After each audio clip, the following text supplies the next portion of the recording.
മൂർത്തിസ് ജ്വല്ലറിയുടെ MD അവന്റെ അമ്മയ്ക്ക് തരേണ്ട ഗിഫ്റ്റ് തന്നെയാ നീ വാങ്ങിക്കൊണ്ട് വന്നിരിക്കുന്നത്. എന്നാലും സ്വർണ്ണത്തിനൊക്കെ വലിയ വിലയുള്ളപ്പോ ഇത്രയൊന്നും വേണ്ടായിരുന്നു കേട്ടോ. എന്റെ അമ്മയുടെ അച്ഛന്റെ വെഡിങ് ആനിവേഴ്സറിയും അവളുടെ ബർത്ത്ഡേയും ഒരേ ദിവസം തന്നെ ആയിരുന്നു ഭഗവാനെ. മോനെ നോക്കിയത് നന്നായിട്ട് ചേരുന്നുണ്ടല്ലേ? ആ, നന്നായിട്ടുണ്ട്. അതെന്നോട് ഉറപ്പിച്ചങ്ങ് പറഞ്ഞാല് നീ വാങ്ങിക്കൊണ്ട് വന്ന സമ്മാനം എനിക്കിഷ്ടപ്പെട്ടു. അത് പറയുമ്പോ നിന്റെ മുഖത്തെന്താ ഒരു സന്തോഷമില്ലാത്ത?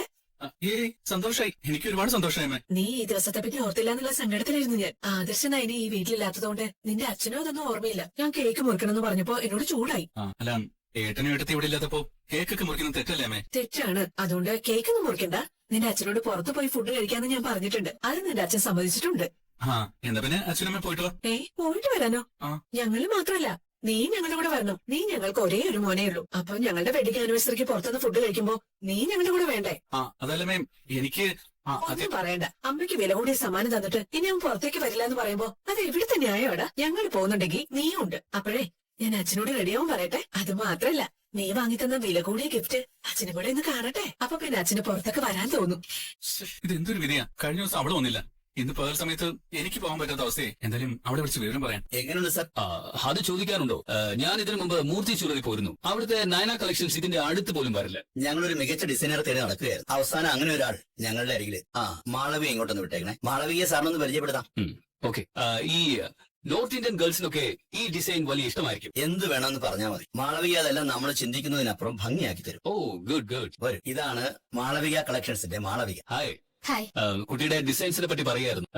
സാറിന്റെ ഭാഗ്യം കൊണ്ട് ഇതുപോലൊരാളെ കിട്ടിയത്. എനിക്കും ഭാഗ്യമുണ്ടെന്ന് തോന്നുന്നു സർ. നാട്ടിൽ ആർക്കും കൊടുക്കാത്ത സാലറിയാണ് സാർ എനിക്ക് ഫിക്സ് ചെയ്തിരിക്കുന്നത്. അതെ, സാറ് വളരെ ബ്രില്യന്റ് ആയ ബിസിനസ്സുകാരനായതുകൊണ്ട് ബ്രില്യന്റ് ആയ ആൾക്കാരുടെ കഴിവ് നമ്മൾ യൂട്ടിലൈസ് ചെയ്യുമ്പോൾ അവർക്കും അതിന്റെ ബെനിഫിറ്റ് കിട്ടണം. അതുകൊണ്ട് എന്താ സിംഗെ, മാളവിക കളക്ഷൻസ് ഞങ്ങൾക്ക് ഉണ്ടാക്കി തരുന്ന ലാഭത്തിന്റെ ഒരു വിഹിതം സാലറി കൂടാതെ ഞങ്ങൾ മാളവികയ്ക്ക് കൊടുക്കാൻ തീരുമാനിച്ചിട്ടുണ്ട്. എന്നാ പിന്നെ മാളവിക പൊയ്ക്കോളൂ. ശരി സർ. ആ കുട്ടിയെ കണ്ടാൽ അറിയാൻ നല്ല സ്മാർട്ട് ആണെന്ന്. എന്റെ സിംഗെ, നമ്മൾ എന്തെങ്കിലും ഒരു ഐഡിയ അങ്ങോട്ട് പറഞ്ഞാൽ മതി. നിമിഷ നേരം കൊണ്ട് അവളത് തയ്യാറാക്കി തരും. ഈ കാര്യത്തിലെ അവളൊരു ജീനിയസാ. ഒരു കാരണവശാലും ഇതുപോലുള്ള ആൾക്കാരെ വിട്ടുകളയരുത്. ഇനി അവൾ പോണെന്ന് പറഞ്ഞാലും ഞങ്ങൾ സമ്മതിക്കില്ല. അവൾക്ക് വൻ പരസ്യമാണ് ഞങ്ങൾ കൊടുക്കാൻ പോകുന്നത്. മൂർത്തിസ് ജ്വല്ലറി നയന കളക്ഷൻസ് എന്ന് പറഞ്ഞ് കുറച്ച് പരസ്യം ചെയ്തല്ലോ. അതിന്റെ 10 ഇരട്ടി പരസ്യം ഞങ്ങൾ ഇറക്കും. അതും ഇത്രയും ഭംഗിയുള്ള ഡിസൈനിൽ പുറത്തിറങ്ങുന്ന ഓർണമെന്റ്സിന് പണിക്കൂലി പോലും ഞങ്ങൾ ഈടാക്കില്ല. പിന്നെ സ്വർണത്തിന് എത്ര വില കൂടിയാലും ആൾക്കാർ ഇടിച്ചു കയറി വരാതിരിക്കുമോ സിംഗെ? അത് ശരിയാ. അതെന്തായാലും കൊള്ളാം ആദർശേട്ടാ. ആദർശേട്ടൻ അങ്ങോട്ട് പറഞ്ഞു വിട്ട മാളവികയെ ആദർശേട്ടൻ എന്നെ പരിചയപ്പെടുത്തി അല്ലേ? അത് മാത്രമല്ല, മൂർത്തി ജ്വല്ലറിയിലെ കളക്ഷൻസ് കുറവാണെന്ന് പറഞ്ഞപ്പോഴേ അയാൾക്ക് അതിന് സൂചിച്ചു. എന്നിട്ട് ആ മാളവിക കളക്ഷൻസ് കാണിച്ചത് അപ്പോഴെ എന്റെ മനസ്സിലുണ്ടായിരുന്നു, എടോ ഇതൊക്കെ എന്റെ ഭാര്യ കഷ്ടപ്പെട്ടുണ്ടാക്കിയ ഡിസൈൻസ് ആണെന്ന്. ആദർശേട്ടൻ പറഞ്ഞ പോലെ ഇത്തവണത്തെ വിഷുവിന് ആൾക്കാർ മാളവിക കളക്ഷൻസ് വാങ്ങിക്കൊണ്ട് പോകുമ്പോ എനിക്ക് മൊത്തത്തിൽ ആത്മവിശ്വാസം കൂടും. ഇനിയിപ്പോ അനിയൊന്ന് വിളിക്കണം. എന്നിട്ട് കുറച്ച് പുതിയ ഡിസൈൻസ് നമ്മുടെ ജ്വല്ലറിക്ക് വേണ്ടിയിട്ട് തയ്യാറാക്കണം. നല്ല കോമ്പറ്റീഷൻ നടക്കട്ടെ ആദർശേട്ടാ. അങ്ങനെ കോമ്പറ്റീഷൻ നടന്നാലേ മാളവികയ്ക്ക് ഡിമാൻഡ് ഉണ്ടാവും. നമ്മളാരും ഇതുവരെ ഒരു ഡിസൈനർക്കും കൊടുക്കാത്ത സാലറിയാ അവൾക്ക് ഇപ്പൊ ഏം ജ്വല്ലറിക്കാർ കൊടുത്തോണ്ടിരിക്കുന്നത്. അതുകൊണ്ട് നമുക്ക് വേണ്ടി അവൾ ചെലവാക്കുന്ന സമയം പാഴായി പോകത്തില്ല. പിന്നെ ഞാൻ പറഞ്ഞല്ലോ, അവൾക്ക് നമ്മുടെ വക നല്ലൊരു ഗിഫ്റ്റ് കൊടുക്കണം. എനിക്കറിയേണ്ടത് ഇതൊന്നുമല്ല, എവിടെന്ന് അവർക്ക് ഇത്രത്തോളം ഫണ്ട് വരുന്നെന്ന്. അവരുടെ സ്റ്റാഫുകൾക്കൊക്കെ നല്ല സാലറിയാണ് കൊടുക്കുന്നത്. നിന്റെ ചേച്ചിക്ക് പോലും അവൾ ഒരിക്കലും പ്രതീക്ഷിക്കാത്ത തുകയാണ് അവർ കൊടുത്തോണ്ടിരിക്കുന്നത്. പിന്നെ മാത്രമല്ല, പണിക്കൂലി ഇല്ലാതെ സ്വർണം കൊടുത്തോണ്ടിരിക്കുന്നത്. ബ്ലാക്ക് മണി ഉണ്ടെന്നുള്ള കാര്യം ഉറപ്പാ. ഒരു റെയ്ഡിനുള്ള സ്കോപ്പ് ഉണ്ട്. പക്ഷെ അങ്ങനെ എന്തെങ്കിലും ചെയ്യണമെങ്കിൽ അതിന് വ്യക്തമായ തെളിവ് വേണം. നന്ദു അതേപറ്റി അന്വേഷിക്കുന്നുണ്ട്. നന്ദുവിന്റെ അന്വേഷണം ഈ സ്റ്റേഷൻ പരിധിയിൽ ഒതുങ്ങി നിൽക്കും. അവള് മറ്റു സ്റ്റേഷനിൽ വിവരം കൊടുത്താൽ അവരാരും ഇതിന്റെ പിന്നാലെ പോകണമെന്നില്ല. പ്രത്യേകിച്ച് പോലീസ് ഓഫീസേഴ്സ് ഒക്കെ ഏം ജ്വല്ലറിക്ക് പണം കൊടുത്ത് വശത്താക്കിയിട്ടുണ്ടാവും. ഗൾഫിലൊക്കെ ഈ രീതിയിൽ ബിസിനസ് ചെയ്താലേ അവിടെ പിന്നെ റെക്കമെൻഡേഷൻ ഒന്നും നടക്കാൻ പോകുന്നില്ല. ആളകത്ത് പോവും. എന്നാലേ അതിന് പകരം അവർ എന്നെ അകത്താക്കാനാ നോക്കിയത്. അവിടെ വെച്ച് ഞാൻ ഇടയ്ക്കിടയ്ക്ക് മാളവികയെ വിളിക്കുന്നുണ്ട്. ഇതുവരെ സംശയം തോന്നുന്ന രീതിയിൽ ആരെയും കണ്ടില്ല എന്നാ പറയുന്നത്. അതുപോലെ തന്നെ ഈ ഡേവിഡിന്റെ അടുത്തിരിക്കുന്ന സമയത്തെല്ലാം അവൾ അയാൾക്ക് വരുന്ന ഫോൺ കോൾസ് എല്ലാം ശ്രദ്ധിക്കുന്നുണ്ട്. എടീം, നമ്മുടെ സേവിയർ വിചാരിച്ചിട്ട് പോലും ചില നമ്പറുകളൊന്നും ട്രേസ് ചെയ്യാൻ പറ്റിയിട്ടില്ല. പലരെയും തിരിച്ചറിയാൻ കഴിയുന്നില്ല. നമ്മളൊക്കെ കരുതുന്നതിനേക്കാളും ബുദ്ധിപൂർവ്വ അവർ മുന്നോട്ട് പോയിക്കൊണ്ടിരിക്കുന്നത്. എല്ലാ പഴുതും അടച്ച്. എങ്കിലും വാശിയോടെ ഇറങ്ങി തിരിച്ച സ്ഥിതിക്ക് നമുക്ക് ഫലം കാണാതെ പിന്മാറാൻ പറ്റില്ലല്ലോ. അന്ന് അയാൾ കാണിച്ച ഡയമണ്ട് കളക്ഷൻസ് ഞാൻ പല എക്സ്പേർട്സിനും അയച്ചു കൊടുത്തിട്ടുണ്ട്. അത് എവിടെ നിന്നാണെന്ന് കൃത്യമായിട്ട് മനസ്സിലാക്കി കഴിഞ്ഞാൽ അതുമായി ബന്ധപ്പെട്ട് നമുക്കൊരു അന്വേഷണം നടത്താമായിരുന്നു. ഒരു കാര്യം ഉറപ്പിച്ചു, വിഷു കഴിഞ്ഞ ഓണം വരെ ഈ കളി നീണ്ടുപോകാൻ പാടില്ല. ഓണത്തിന് രാജകീയ പ്രൗഢിയോടെ നമ്മൾ തിരിച്ചു വരണം. മൂർത്തി ജ്വല്ലറിയെ പിന്നീട് തൊടാൻ പോലും ആർക്കും കഴിയരുത്. ഒരു കാര്യം പറയാനായിട്ട് വിളിച്ച കിട്ടത്തൂല്ല. അതെ, കൂടുതൽ മേക്കപ്പ് ഒന്നും വേണ്ട കേട്ടോ. ശരി മാഡം. മാഡം ഏതെങ്കിലും ഫംഗ്ഷന് പോവാണോ അതോ പെണ്ണ് കാണലാണോ? ചെറിയൊരു പെണ്ണ് കാണലാണ്. അപ്പൊ പിന്നെ കുറച്ച് കാര്യമായിട്ട് തന്നെ ഒരുക്കാം മാഡം. ജലജേ, ഇത് കണ്ടോ? കൊള്ളാവോ? കൊള്ളാലോ. ഇതിൽ ഡയമണ്ട് ഒക്കെ ഉണ്ടല്ലോ. മാല മാത്രല്ല, അതിന് ചേരുന്ന കമ്മലും എനിക്ക് വാങ്ങി തന്നു മൂർത്തിസ് ജ്വല്ലറിയുടെ MD അനി വാങ്ങി തന്നതാ ഇതൊക്കെ.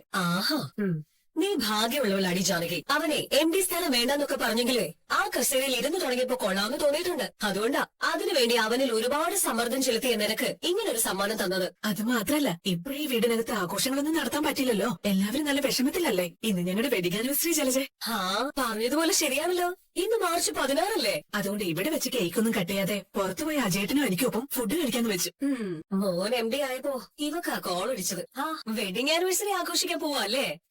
ആഘോഷമൊന്നുമില്ല, ഇവളുടെ വട്ട്. അതിന് ഞാനും അവന് നിന്ന് കൊടുക്കുന്നതേ ഉള്ളൂ. അല്ലാതെ ഞങ്ങൾക്ക് ആർക്കും പുറത്തുപോയി ഫുഡ് കഴിക്കണമെന്ന് ഒരു താല്പര്യമില്ല. അല്ലെങ്കിൽ തന്നെ ആദർശം നയനൊന്നും ഇവിടെ ഇല്ലാത്തതുകൊണ്ട് ഈ വീടിനകത്ത് ഇപ്പൊ ആരുടെ മുഖത്ത് സന്തോഷമില്ല. ആ സമയത്ത് വെഡിങ് ആനിവേഴ്സറി ഒരു സാധാരണ ദിവസം പോലെ പോകുന്ന നല്ലതെന്ന് പറഞ്ഞിട്ട് ഇവിടെ കേൾക്കുന്നു. നമുക്ക് പുറത്തേക്ക് പോകണ്ടമേ. നിനക്ക് കിട്ടാനുള്ള സമ്മാനമൊക്കെ കിട്ടിയല്ലോ ജാനകി. അത് തന്നെ ഇവൻ എന്തുകൊണ്ടാ വാങ്ങിത്തതെന്ന് എനിക്കൊരു പിടിയും കിട്ടുന്നില്ല.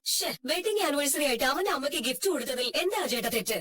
ഇവൻ മറ്റാരേക്കാളും കൂടുതൽ സ്നേഹിക്കുന്നത് ഇവന്റെ ഏട്ടനെ ഏട്ടത്തേക്ക്. അമ്മയാണെങ്കിലും ഇവളുടെ ചില സ്വഭാവങ്ങളൊന്നും ഇവന് ഇഷ്ടമല്ല. അതുപോലെ തന്നെ ആദർശം നയനം ഈ വീട് വിട്ടു പോയതിൽ ഏറ്റവും കൂടുതൽ വേദനിക്കുന്നതും ഞങ്ങളുടെ മോൻ. അങ്ങനെയുള്ള സമയത്ത് ഇവൻ വെഡിങ് ആനിവേഴ്സറി ഒന്നും ഓർക്കില്ലെന്നാ ഞാൻ കരുതിയത്. അതൊക്കെ അവനെ ഓർക്കും. എന്തായാലും ഇതുവരെ എനിക്ക് കിട്ടിയതിനേക്കാൾ വിലപിടിപ്പുള്ള സമ്മാനം ഇത്തവണ ഇവൻ എനിക്ക് തന്നിരിക്കുന്നത്. എന്നാ പിന്നെ പോവാം. പോയിട്ട് പെട്ടെന്ന് തിരിച്ചു വരണം. പോയിട്ട് വരാൻ ജലജെ. അല്ല നീ വരുന്നോ? അയ്യോ ഇല്ല, നീ പോയിട്ട് വാ ജാനകി. അവിടെ ഒരു സന്തോഷം ഇപ്പൊ വേറൊരുത്തി ഇവിടെയുണ്ട്. ഈ സന്തോഷം അവളുടെ സങ്കടമായിട്ട് മാറണം. ഏട്ടത്തി അറിഞ്ഞോ? എന്ത്? അല്ല, വെഡിങ് ആനിവേഴ്സറിയുടെ കാര്യം അറിഞ്ഞായിരുന്നോന്ന്. ആരുടെ വെഡിങ് ആനിവേഴ്സറിയുടെ കാര്യം നീ പറയുന്നത്? ഏട്ടത്തിയുടെ അല്ല, ഏട്ടത്തിയുടെ അനിയത്തിയുടെ. എന്റെ ഏട്ടത്തി, ഇന്ന് അജയേട്ടന്റെ ജാനകിയുടെ വെഡിങ് ആനിവേഴ്സറിയാ. ഓ, എല്ലാം ഓർമ്മയിന്ന് പോയി. ആദർശ് നയനമോളും പോയതിനു ശേഷം ഇവിടെ ആഘോഷങ്ങളൊന്നും വേണ്ടെന്ന് വെച്ചിരിക്കല്ലേ. എന്തായാലും ഇത് അറിഞ്ഞ സ്ഥിതിക്ക് ഒരു കേക്ക് കട്ട് ചെയ്യണം. അതൊക്കെ അവര് കട്ട് ചെയ്തോളൂ. ജാനകിയില്ലേ അജയേട്ടനെയും മോനെയും വിളിച്ചുകൊണ്ട് പോയിട്ടുണ്ട്, ആരോടും ഒന്നും പറയാതെ. പിന്നെ ഞാൻ അവര് പോകുന്ന കണ്ടിട്ട് എവിടാന്ന് ചോദിച്ചപ്പോ എന്നോട് അതേപ്പറ്റി പറഞ്ഞതേ ഉള്ളൂ. അവര് കേക്ക് കെട്ടിയാലും ഫുഡ് കഴിക്കാനും അടിച്ചു പൊളിക്കാനൊക്കെയാ പുറത്തേക്ക് പോയത്. ആദർശ നയന ഇവിടെ ഇല്ലാത്തോണ്ട് എനിക്കും അജയനും അങ്ങനെ ഒരു ഫംഗ്ഷൻ അടിച്ചു പൊളിക്കാനൊന്നും തോന്നില്ല. എന്റെ ഏട്ടത്തെ സ്ഥാനമാനങ്ങൾ കയ്യിൽ വരുമ്പോ എല്ലാവരും എല്ലാം മറക്കും. ഇപ്പൊ തന്നെ ഒരു ഡയമണ്ട് മാലയും കമ്മലും ഒക്കെയാ മോൻ അമ്മയ്ക്ക് കൊണ്ട് കൊടുത്തിരിക്കുന്നത്. മൂർത്തീസ് ജ്വല്ലറിയുടെ MD അവന്റെ അമ്മയ്ക്ക് കൊടുത്ത കാര്യമോ ഞാനീ പറയുന്നത്. MD കസേരയിലേക്ക് കയറിയതോടെ അനിയുടെ സ്വഭാവം മാറിയെന്നാ എനിക്ക് തോന്നുന്നത്. ഇനി ഒരു കാരണവശാലും ആദർശം മടങ്ങി വന്ന ആ കസേര അവ ഒഴിഞ്ഞു കൊടുക്കത്തില്ല. നിർത്ത്. അങ്ങനെ അനിയിരിക്കുന്ന കസേര പിടിച്ചു വാങ്ങണമെന്ന് താല്പര്യമുള്ള കൂട്ടത്തിലല്ല ആദർശ്. അനി MD ആയിരിക്കുമ്പോ മൂർത്തിസ് ജ്വല്ലറി പഴയതിനേക്കാളും നല്ല പ്രകടനം കാഴ്ചവെക്കണമെന്ന് മാത്രമേ ആദർശ് ചിന്തിക്കൂ. അതുപോലെ തന്നെ അനിയുടെയും കാര്യം. ആദർശ് മടങ്ങി വരുമ്പോ അവനെ ആ കസേരയിൽ ഇരുത്തണമെന്ന് അനിയുടെയും ആഗ്രഹം. ഇനി അങ്ങനെ ആഗ്രഹിക്കുന്നു തോന്നില്ല ഏട്ടത്തി? തോന്നുന്നില്ലെങ്കിൽ നിനക്ക് നഷ്ടമൊന്നുമില്ലല്ലോ. നീ നിന്റെ കാര്യം നോക്കി പോകാൻ നോക്ക്. ഒരു അവസരം കിട്ടിയപ്പോ എന്റെ മനസ്സിലാക്കാൻ വന്നിരിക്കുന്നു. അതിനെ നിന്റെ മരുമകളല്ല ഞാൻ. നിന്നെ നിന്റെ മകനെയും അരച്ചു കലക്കി കുടിച്ചു കൊടുത്തില്ല ഞാൻ. അതുകൊണ്ട് എന്റെ നേർക്ക് വിഷം തുപ്പണ്ട. എന്നാ പിന്നെ ഞാനൊന്നും പറയുന്നില്ല. എല്ലാവരും ഓരോരോ സംഭവങ്ങൾ ഉണ്ടാകുമ്പോഴേ പഠിക്കത്തുള്ളൂ. അവളോട് ഈ വിവരം ഒന്നും പറയാൻ പറ്റിയില്ലല്ലോ. എന്നാലും ഇവിടെ വന്നപ്പോ ഇവിടെ വെച്ചെങ്കിലും ഒരു കേക്ക് മുറിക്കായിരുന്നു. ഇവിടേക്ക് വന്ന തന്നെ തെറ്റായി പോയെന്ന എന്റെ അഭിപ്രായം. പ്രത്യേകിച്ചും ഇത്രയും മോശമായ ഒരു കണ്ടീഷന്. വീട്ടിലിപ്പോ ഒരു ആഘോഷം നടത്തുന്നില്ല. അത് നീ ശ്രദ്ധിച്ചു. ഇത് അച്ഛന്റെ ജന്മമാസമാണ്. അതൊക്കെ എല്ലാ വർഷവും ആഘോഷിക്കുന്നതാ. ഇത്തവണ അമ്പലത്തിലെ പ്രാർത്ഥനയും വഴിപാട് മാത്രമേ ഉള്ളൂ. മുത്തശ്ശിയുടെ പിറന്നാളിന് എന്തായാലും ഒരു കേക്ക് മുറിക്കണം അച്ഛാ. പിന്നെന്താടെ ഇന്നൊരു കേക്ക് മുറിച്ച? അമ്മ പുറത്തുനിന്ന് ആഹാരം കഴിക്കുന്നുണ്ടല്ലോ, അതൊക്കെ മതി. നീ MD ആയ ശേഷം വരുന്ന ആദ്യത്തെ വെഡിങ് ആനിവേഴ്സറി ഇത്. MD ഇത് ഏത് നേരം ഇത് തന്നെ പറച്ചില്. MDയുടെ അമ്മ എന്ന് പറയുന്നത് അത്ര വലിയ സംഭവമൊന്നുമല്ല. അത് താൽക്കാലികമാണ്. ആദർശം മടങ്ങി വരുമ്പോ എന്തായാലും ഇവന് മാറിക്കൊടുക്കണം. അത് വളരെ ഇഷ്ടപ്പെട്ടില്ല. അതിന് അമ്മയുടെ ഇഷ്ടം ആരാച്ച നോക്കുന്നത്? ഏട്ടൻ വന്നു കഴിഞ്ഞാൽ ഞാൻ തന്നെ ഏട്ടനെ ആ കസേരയിലേക്ക് പിടിച്ചിരുത്തും. നമ്മൾ ഭക്ഷണം കഴിക്കാൻ വന്നിട്ട് നന്നായി കഴിക്കുന്നു. നോക്ക്, ഇവൻ ഭക്ഷണത്തിൽ പരതിക്കൊണ്ടിരിക്കുന്ന അല്ലാതെ ഒന്നും കഴിക്കുന്നില്ല. ഇവൻ ഇതിനോടൊന്നും താല്പര്യമില്ലെന്നാ അതിന്റെ അർത്ഥം. ഇവനല്ലെങ്കിലും അമ്മയോടും അച്ഛനോടും ഒരു താല്പര്യമില്ല. ബാക്കിയുള്ളവരെയൊക്കെ തലയിൽ എടുത്തോണ്ട് നടക്കുക. നമ്മുടെ മോൻ അച്ഛന്റെ ഉപദേശം കേട്ട് ആദർശിനെ പിന്തുടർന്ന് വളർന്നവനാ. അതിന്റെ ഒരു ക്വാളിറ്റി ഇവന്റെ സ്വഭാവത്തിലുണ്ടാവും. പിന്നെ നിന്റെ വാക്കും കേട്ട് ഇവൻ നടന്നിരുന്നെങ്കിൽ ഇന്ന് ഇവനൊരു സ്വാർത്ഥനായിട്ട് മാറിയാൻ. പിന്നാലെ നടന്ന അമ്മയെ ദേഷ്യം പിടിപ്പിക്കാൻ കഴിവുള്ള ഒരു അപ്പച്ചി വീട്ടിലുണ്ടല്ലോ. പിന്നെ സ്വന്തം ബന്ധുക്കളെയൊക്കെ വിളിക്കുമ്പോ അവര് പറഞ്ഞു കൊടുക്കുമായിരിക്കും മോന് കിട്ടിയ സൗഭാഗ്യങ്ങളൊന്നും ഇനി വിട്ടുകളരുതെന്ന്. എടാ, അവരൊക്കെ അത് പറയും. കാരണം നമ്മുടെ കുടുംബമായിട്ട് ചേരാൻ പറ്റിയ കുടുംബമായിരുന്നില്ല ഇവളുടെ കുടുംബം. പിന്നെ ജാതകങ്ങൾ തമ്മിൽ നല്ല ചേർച്ചയും പെണ്ണിനെ ഇഷ്ടപ്പെട്ടത് കൊണ്ടുപോവാ അമ്മ ഈ ബന്ധം തന്നെ മതിയെന്ന് പറഞ്ഞു. തന്നെക്കാളും വലിയൊരു ബന്ധം കിട്ടുമ്പോ പലതും വെട്ടിപ്പിടിക്കാനുള്ള തോന്നലൊക്കെ ഉണ്ടാവും. അതാ നിന്റെ അമ്മയ്ക്കുള്ളത്. ഏട്ടത്തി അങ്ങനെയല്ല. കുറച്ചുകൂടെ സംസ്കാരമുള്ള കുടുംബമാണ് ഏട്ടത്തി. സമ്പത്തിന്റെ കാര്യത്തിൽ അങ്ങനെ. അതുകൊണ്ടാണ് അവർക്ക് അത്യാഗ്രഹം കുറവ്. എന്നിട്ടാണോ ആദർശന് MD സ്ഥാനം നഷ്ടപ്പെട്ടത് ഏട്ടത്തിക്ക് ഷോക്കായത്? എടേ, അങ്ങനെ ഷോക്കായെങ്കിൽ ആ സ്ഥാനത്ത് അനിയെ കൊണ്ടുവന്നതിൽ ഏറെ സന്തോഷിക്കുന്ന കൂട്ടത്തിലെ ഏട്ടത്തി. പുറത്തുനിന്ന് ആരെങ്കിലും ആദർശന് പകരക്കാരനായി കൊണ്ടുവന്നിരുന്നെങ്കിലേ വിഷമിച്ച. വെഡിങ് ആനിവേഴ്സറി ആയിട്ട് തന്നെ എന്നെ വിഷമിപ്പിക്കാനും ദേഷ്യം പിടിപ്പിക്കാനുമാ രണ്ടാളും മാറി തിരിഞ്ഞു നോക്കുന്നത്. നിനക്ക് വെഡിങ് ആനിവേഴ്സറി ആയിട്ട് ഇവർ ഇത്രയും വിലപിടിപ്പുള്ള സമ്മാനം തന്നില്ല. അതെന്തിനാണെന്ന് ഞാൻ ആലോചിക്കും. എന്നിട്ടും തൃപ്തി വരാതെ ഓരോന്നും പറഞ്ഞുകൊണ്ടിരിക്കുവല്ലേ. കുറെ നേരമായിട്ട് വിളിക്കുന്നുണ്ടല്ലോ. ആരാടാ വിളിക്കുന്നത്? അത് ചില കസ്റ്റമേഴ്സ് വിളിക്കുന്നതാ. ഓഫീസ് ടൈം കഴിഞ്ഞല്ലോ, ഇനിയിപ്പം എടുക്കുന്നില്ല. എടാ, അത്യാവശ്യം കോളാണെങ്കിൽ എടുക്കടാ. ഇല്ല, അത്യാവശ്യമൊന്നുമില്ല, അതാ എടുക്കാത്തെ. അവന് ഞാൻ കൊടുത്ത ശിക്ഷയ്ക്ക് പകരം വിട്ട് അല്ലെങ്കിൽ ഒന്ന് എടുത്തൂടെ? എടുത്തിട്ട് കാര്യം പറഞ്ഞൂടെ? എക്സ് എന്ന് പറയുന്ന ഒരാളുമായിട്ട് ഡേവിഡ് ഡെയിലി സംസാരിക്കുന്നുണ്ട്. പക്ഷേ അൺനോൺ നമ്പറാണ്. ഡീറ്റെയിൽസ് എടുക്കാൻ നോക്കിയിട്ട് പറ്റുന്നില്ല. എല്ലാ ദിവസവും അവർ ഈ നമ്പറിലേക്ക് വിളിച്ച് സംസാരിക്കുന്നുണ്ട്. ഉണ്ട്. എല്ലാ ദിവസവും 6-7 തവണ വിളിക്കുന്നുണ്ട്. കൂടുതൽ കോൾ പോകുന്നത് ആ അൺനോൺ നമ്പറിലേക്കാ. അങ്ങനെയാണെങ്കിൽ നമ്മൾ അന്വേഷിക്കുന്ന ആള് ആ എക്സ് ആയിരിക്കും. അയാളുടെ മറ്റെന്തെങ്കിലും വിവരം അറിയാൻ സാധ്യതയുണ്ടോ? ഈ പറയുന്ന ആൾ പലപ്പോഴും ഗൾഫിലൊക്കെ യാത്ര ചെയ്യുന്ന ആളാ. എന്നെ പോലുള്ള ഹാക്കർമാരുടെ സഹായം അയാൾക്കുണ്ട്. അതുകൊണ്ട് തന്നെയാണ് ഈ നമ്പർ ഐഡന്റിഫൈ ചെയ്യാൻ കഴിയാത്തത്. അവിടെ വേറൊരു കാര്യം സാർ ശ്രദ്ധിക്കണം. നമ്മൾ അവരെ ഫോളോ ചെയ്യുന്ന പോലെ തന്നെ അവർ നമ്മളെയും ഫോളോ ചെയ്യാൻ സാധ്യതയുണ്ട്. സാറിന്റെ കോൾസ് അവർ കൃത്യമായിട്ട് ചോർത്തും.